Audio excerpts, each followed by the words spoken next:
Well, good morning, everyone. I'm here with our Illinois Department of Public Health Director, Dr. Ngozi Ezike, to address the current status of COVID-19 in Illinois, which, driven by the Delta variant's rapid spread in communities with low vaccination rates, is increasingly causing concern for our hospital capacity in communities across Illinois. Let's be clear. Vaccination is the most effective tool we have for keeping people out of the hospital and preventing deaths. Nearly all Illinoisans who are hospitalized with COVID are the Illinoisans who are not vaccinated. And those hospitalizations are only increasing. Our ICU usage has multiplied by a factor of 7 this summer alone. From January through July, 98% of our cases are among the unvaccinated. 96% of our hospitalizations are among unvaccinated people. 95% of our deaths are among unvaccinated people. We are continuing to rely on experts at the CDC and IDPH, but you don't need to be an epidemiologist to understand what's going on here. This is a pandemic of the unvaccinated. These are preventable deaths, and beyond the tragedy of losing lives for no reason, this also means inflicting serious damage on communities.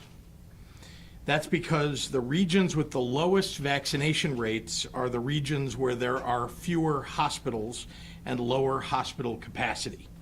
And those hospitals are sometimes the least well-equipped to handle cases as they become more acute. These are the ones currently getting hardest hit.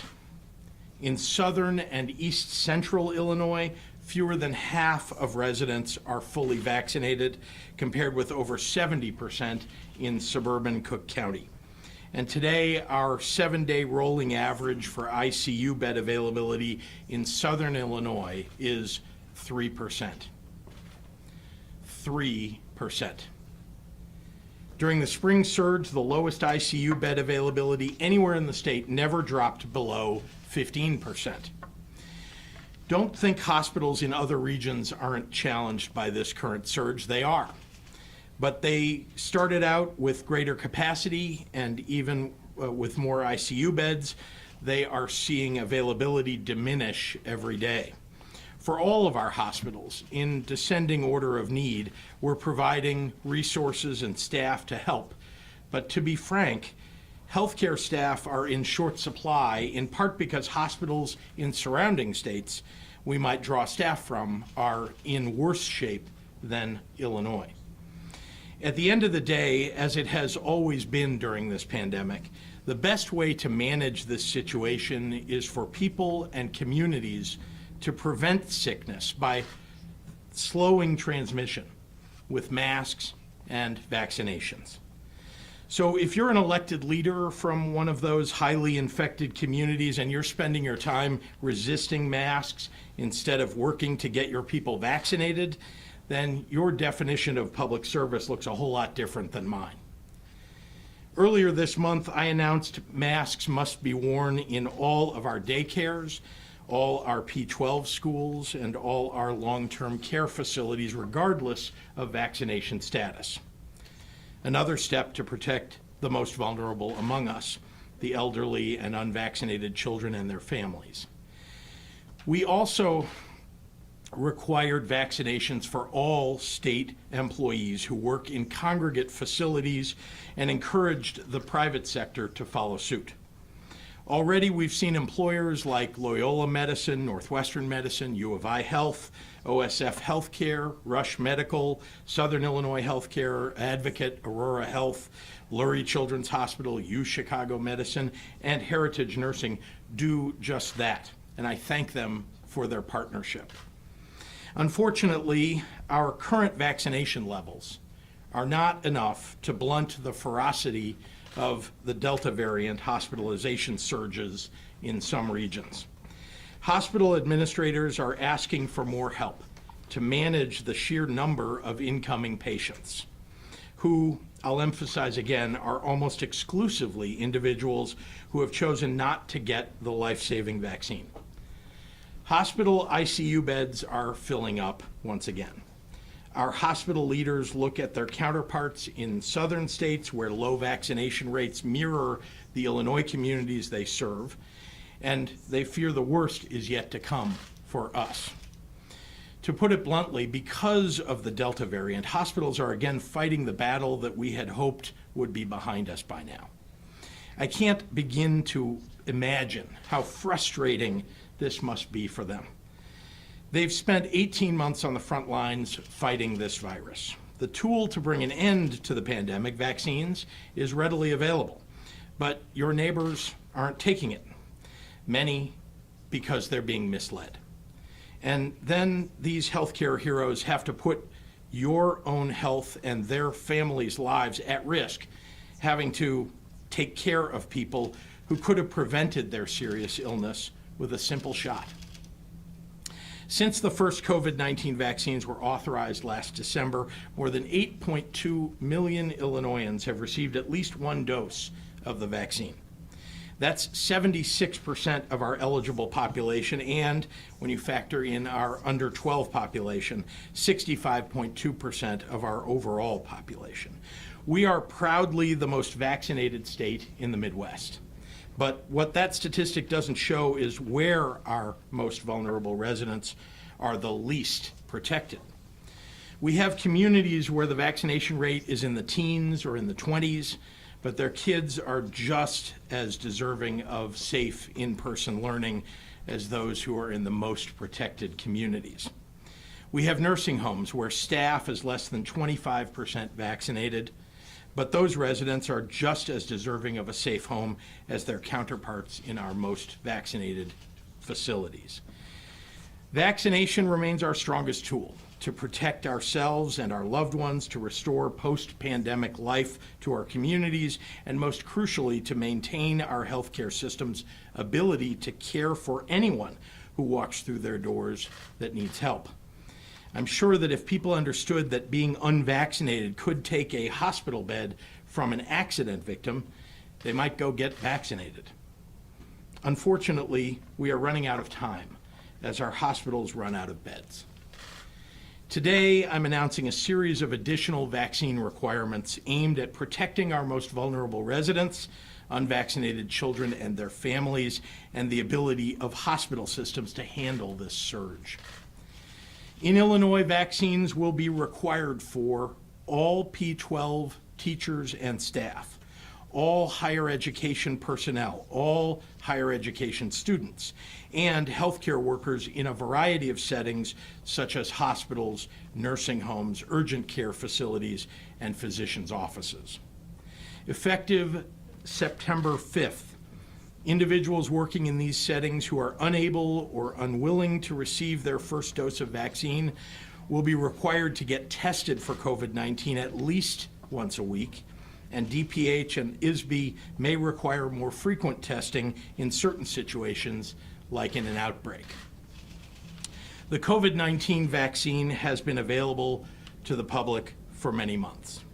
And in that time, we've watched many of our most vulnerable individuals do what they can to protect themselves and get vaccinated. But unvaccinated workers in the healthcare system and at nursing homes have driven the majority of the breakthrough hospitalizations that we've seen in Illinois, infecting elderly and immunocompromised residents who are the first to be hurt when their community isn't safe. Let me say that even more simply. If you're unvaccinated, you're getting the people in your care sick. It's one reason why they'll likely need booster shots, and it's why I'm instituting this vaccine requirement. I hope that more and more Illinoisans on the fence about the vaccine will get vaccinated as soon as possible.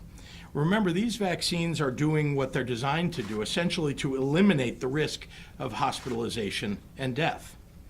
In the meantime, Illinois will join several other states that have reinstituted statewide indoor mask requirements, regardless of vaccination status, effective on Monday. Masks work, period. The quick spread of this disease in Illinois and across the country is holding us all back from the post-pandemic life that we so desperately want to embrace. and it's harming the most vulnerable among us. Hospital staff are becoming overwhelmed and overburdened. People are dying who don't have to die. To be clear, what I am announcing today is a floor. At a minimum, those who work in schools and healthcare settings should be vaccinated or tested, keeping our kids and our most vulnerable safe. For state workers in congregate facilities, we have put in place more stringent requirements to protect our most vulnerable, and I urge the private sector to do the same. A number of employers across the state have already instituted vaccine mandates, and others can and should take this critical health and safety step so that we can finally bring this pandemic to an end. We have a tool in our hands that will save lives. We are at a crossroads. So thank you, and with that, I would like to turn it over to our Director of the Department of Public Health, Dr. Ngozi Ezike. Doctor?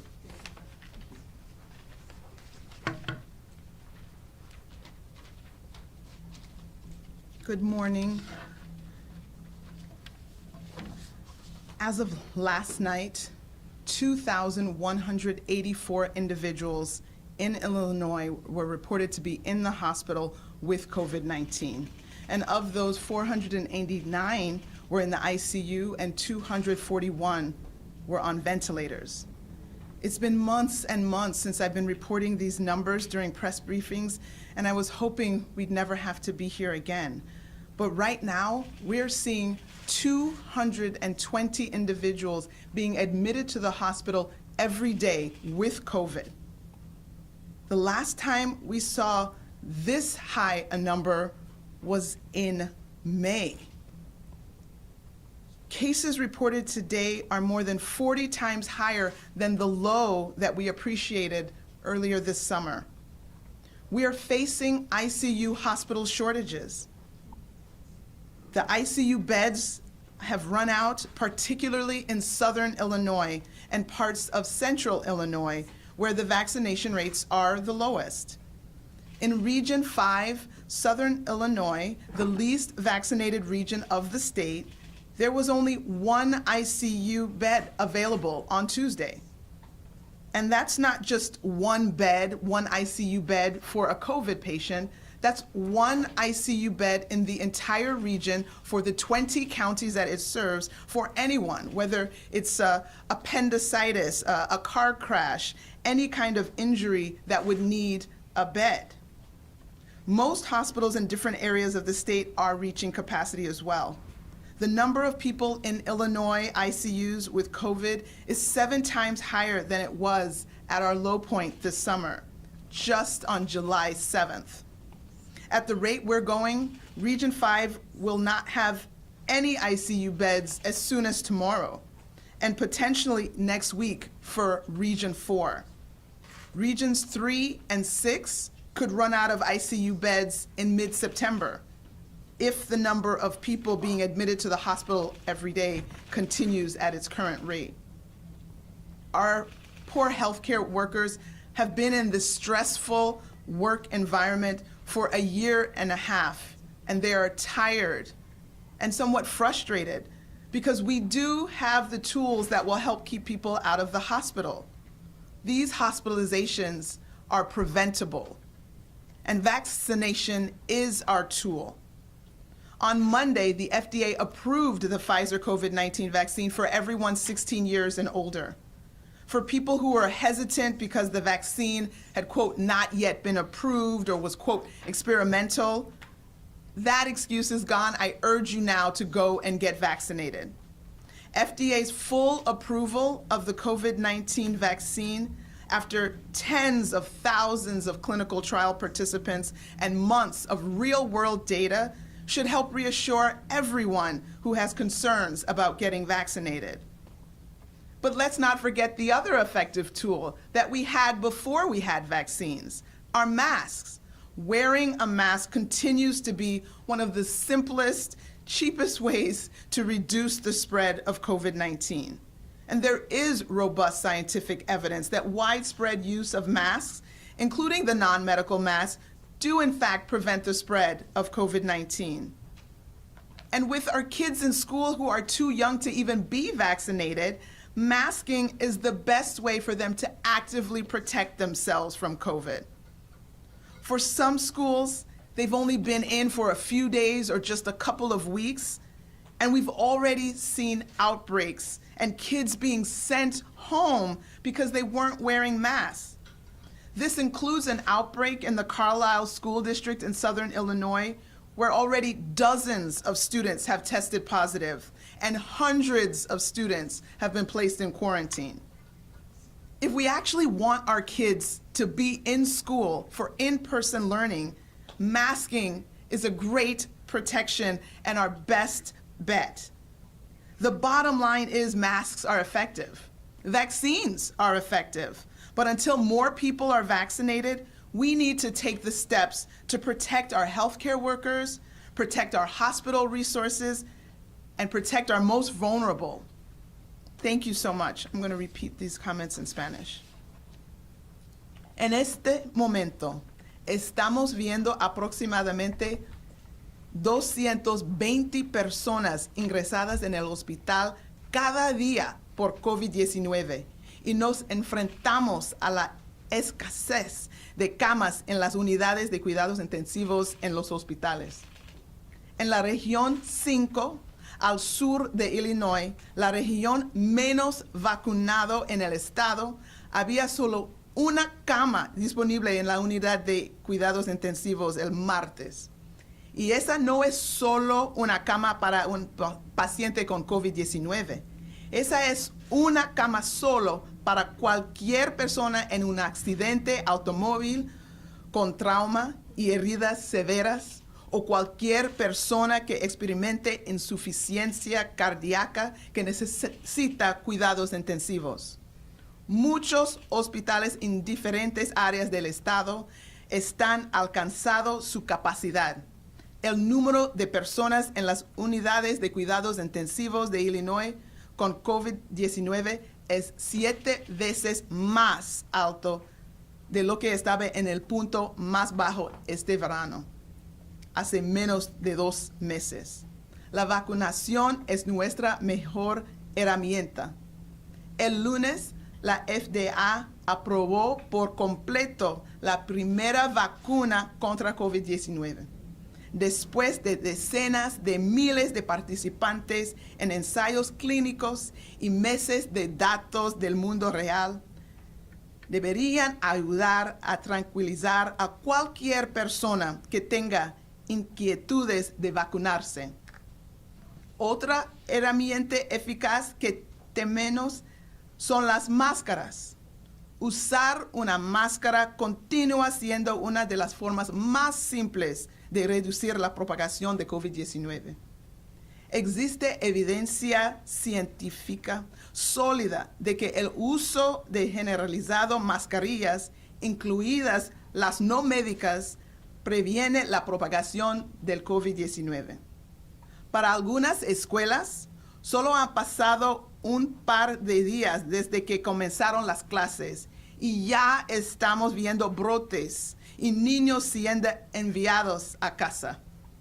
Si queremos que nuestros hijos regresen a la escuela en persona de manera segura, el uso de máscara es la mejor protección. La conclusión es simple. Las mascarillas son efectivas y las vacunas son efectivas. Pero hasta que se vacunen más personas, necesitamos tomar medidas para proteger a nuestros trabajadores de la salud y nuestros recursos hospitalarios de ser abrumados. Gracias para su apoyo. And with that, I will turn it back over to Governor Pritzker for questions. Thank you, Dr. Ezike. Happy to take Governor, what's questions. the Yeah. light at the end of the tunnel for folks? Like, what is the, do you have solid metrics that you're gonna put forth so people know that at some point they can get Yeah. out of these meetings? First and foremost, as you heard, we're looking at the hospitalizations and ICU beds. Until we alleviate the pressure on hospitals, we're going to need to continue to, put the pressure on for people to wear masks and, indoor locations and all the other mitigations that I've talked about today and that we've had in place. So my number one concern is right now keeping our healthcare system available, not just for people who may get COVID, but for people who have other problems that would take them to the hospital. So what does the alleviating pressure mean? I mean, does that mean, you use the 20% of available ICU beds Yep. as a metric before? Is that what you're going for? Is that what? That is certainly one of the things that we look at. It's the availability of ICU beds, the availability of hospital beds, and again, making sure that our hospitals have the personnel available to take care of people, because I think you understand as well as others that when we talk about the number of beds that are available, ICUs or other, we're really talking about staffing, because it's not usually the square footage in a hospital that's a problem or the number of rooms. It's truly just to be in a hospital room without staff is to not really be in a hospital. So we need to make sure that that the staffing levels are maintained. We're doing everything we can to make that possible for hospitals. Mary Ann? Today, Jim Durkin has given us a note that he's concerned that you did not again consult, that you spoke with him last night, but then moments later, he found out this is what you were going to do. So were you really honorable and looking out for his advice when you already had your decision made? I have always been available to the leader for any calls that he wants to make with ideas, and to any other Republican legislator, Democratic legislator. And when the legislature talks to me, I listen. And I have asked for ideas from both sides of the aisle. People, as you recall, early on in COVID-19, in this pandemic, I worked with a Republican legislator to ultimately put in place a mask mandate for the state back on May 1st. And so I continue to listen to try to adjust things and make them work for all parts of our state. He's calling for he wants you to call a special session to bring the legislature in to deal with this and to get their formal input. Will you do that? I'm always open to hearing formal input from the legislature, and I think that he should go do whatever it is that he needs to do. They're a co-equal branch of government. Will They you should. do a special session? Well, Republicans can call hearings, and if they don't, if they want to invite Democrats to it, they should and can. If they don't want to, they can still hold hearings. I'm sure you all will cover them and get ideas. I have asked all along here for any new ideas that anybody has about how to bring down the number of hospitalizations and ICU beds, how to bring down the spread of COVID, and I've listened when people have offered up those ideas. Is there a vaccine mandate for the governor's office, for employees in the governor's office? Everybody in the governor's office has been vaccinated, yes. I guess why not then extend this vaccine mandate to the rest of the state's workers? Well, as you've seen, we in fact have begun with the folks who are treating the most vulnerable in our state, right? In our veterans' homes, in our developmentally disabled facilities, et cetera. And we're continuing to work with the unions. We have to negotiate that. That happens to be something that is required. And so we're in the process of that, but we've set a deadline of October 4th for that. And there's no doubt that I want to extend this and make sure that more people are getting vaccinated throughout the state, including especially our state employees. Governor, has the lottery been effective? It seems like it was a lot of money, and yet we didn't ever, unless I missed it, I never heard from anybody who said they won the lottery and because of the vaccines, that they went and got vaccinated because of it. Sure. Well, I think you can look at the numbers. The numbers, actually, we did quite well as compared to previous weeks. It took a little while to ramp up, but actually our vaccinations did go up, I think, as more people heard about that. But we were doing much more than just having a lottery. At the time, we're doing, lots of messaging on social media, lots of advertising on television. You may have seen some of that. And all of that works together to encourage people to go get vaccinated. And we hope that people will just choose on their own. I mean, today, I encourage everybody, just go get vaccinated. It's very available to you. And we want to make sure that people do it. And I hope that they'll do it voluntarily right now, because they're hearing, as I stand here, as Dr. Ezike stands here, that we have an increasing number of people who are getting the Delta variant, and its transmissibility is very, very worrisome to all of us. Governor, you're very concerned about hospitals, and yet I think studies shown, and we talked about this probably a couple of weeks ago, that maybe only 60% of hospital staff statewide are actually vaccinated. Why not impose a vaccine mandate on all hospital and healthcare workers? Healthcare workers are now being required to get vaccinated or to get tested, yeah. By the Governor, what's state the- or by their own employers? No, also by the state. Governor, Yeah. Governor, what's the threshold to withdraw the mask mandates at school? Are you looking at the positivity rate, hospitalizations, death rates? We have to begin to see the curve bend as we have before. So right now, we're not anywhere near close to that. It appears to us like we're going to continue at a linear level, I hope only at a linear level, increasing until some of the effect of mask requirements and vaccine requirements actually will impact the numbers. Governor, since you announced your Restore Illinois plan last spring, it's been on a regional basis. You have the 4 regions and then 11. Why not split this into a regional thing? I mean, look, this is your own data that I've grasped, and almost all of the regions except for Southern Illinois are on a downward trend. Obviously, hospitalizations are a lagging indicator, but why not split it up by regions as you've done before? Well, the first thing I would remind you is that we are in a much different situation this year now than we were last year or even early in the year. We now have vaccines that are widely available to everybody. That's very important to note. Even earlier on in the year when we were, essentially limiting the number of people who could get vaccinated because there just wasn't enough vaccine, was a different situation than today. So as I've said before, we're no longer in that situation. This is a new paradigm, a situation in which vaccines are widely available and in which we know that masks and vaccines, particularly together, keep people safe. We'll do one more. Can I ask Dr. Zika a question? Yeah. Will you start giving us the numbers daily again, or are we gonna get them weekly? I mean, I think the answer to that is, whatever would be helpful to signal the appropriate alarm. Sorry, I'm stuck here.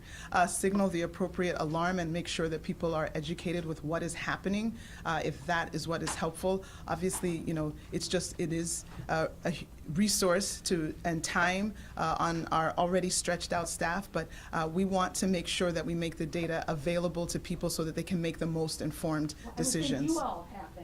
So It's like- updated daily on the website, Marian. Oh, I thought Yeah. it was weekly. No, I'm it's sorry. updated daily. Yep. Can we ask you Last about the question. vaccine Did mandate? someone who didn't get one, did someone who didn't get a question have a question? Did you get one yet? Yeah. Okay. Governor, is the state considering to have extra beds available, like in the past where the National Guard was called and there was different areas like McCormick Place with additional beds? Well, like I said earlier, the issue is less one of space now than it is of personnel. And so, and as you know, our National Guard is really made up of Illinoisans already. If they're medical personnel, we'd be taking them out of some other facility in order to deploy them for this, somewhere where they may likely be treating someone with COVID-19 or maintaining our hospital availability.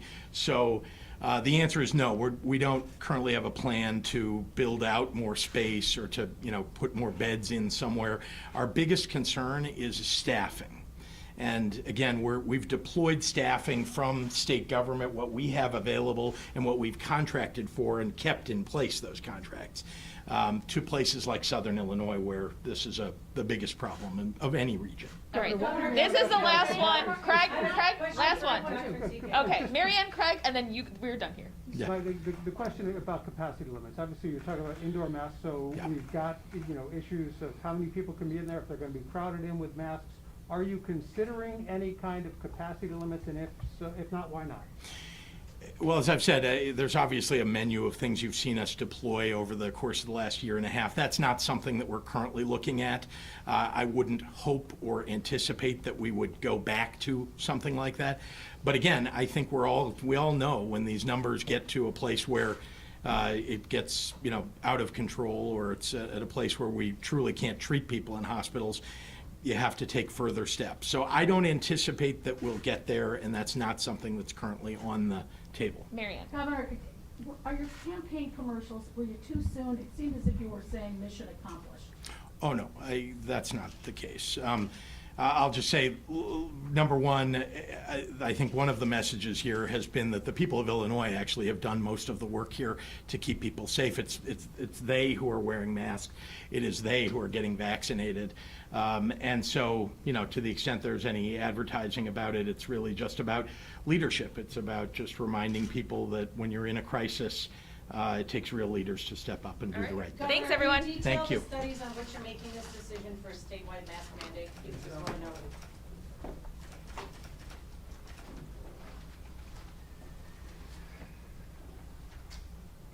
Be indoors in all of Illinois. He will also require vaccinations for all P through 12 teachers, all higher ed staff and students, as well as healthcare workers in a variety of settings. We will have a full recap of today's announcement on the news at 11 o'clock, about 20 minutes from now. And of course, you can catch the latest on our website, abc7chicago.com. This has been a special report from ABC7 Eyewitness News.